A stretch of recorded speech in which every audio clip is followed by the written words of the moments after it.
Sitarama NSP ప్రాజెక్టుల link canal పనుల పురోగతిని రాష్ట్ర వ్యవసాయ మార్కెటింగ్ సహకార చేనేత జౌళి శాఖల మంత్రి తుమ్మల నాగేశ్వరరావు, ఎమ్మెల్సీ బసవరాజు సారయ్య, జిల్లా collector Muzammil Khan, police commissioner Sunil దత్లతో కలిసి ఎయిన్కూర్ మండలం హిమాంనగర్ వద్ద క్షేత్ర స్థాయిలో తనిఖీలు చేశారు.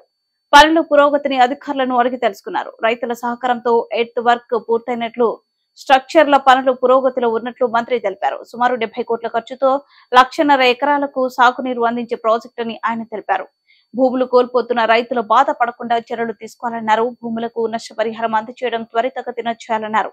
ఇచ్చేటటువంటి బాధ్యతని రాష్ట్ర ప్రభుత్వం, కేంద్ర సహకార బ్యాంకు, నాబార్డు తీసుకుంటుందని చెప్పి మీకు విజ్ఞప్తి చేస్తున్నా. కాబట్టి సహకార స్ఫూర్తితో వచ్చినటువంటి సహకార సంఘాలు ఇప్పుడు అంతగా రైతుకు ఉపయోగపడట్లనే భావన ఉంది.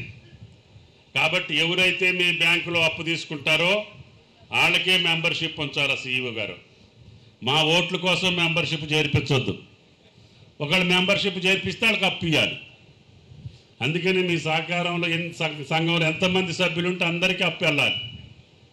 అప్పు ఇవ్వకపోతే మీదే తప్పు.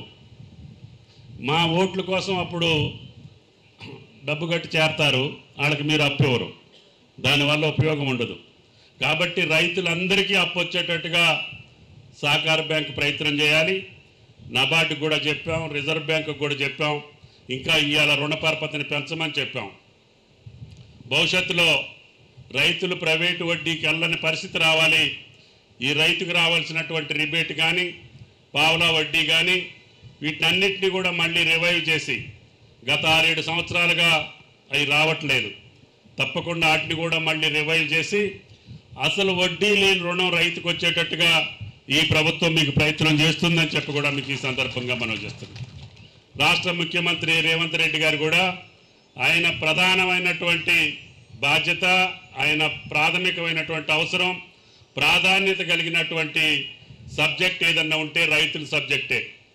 అందుకని ఈరోజు ఆర్థిక పరిస్థితి బాగలేకపోయినా, గతంలో కొన్న ఆర్థిక పరిస్థితి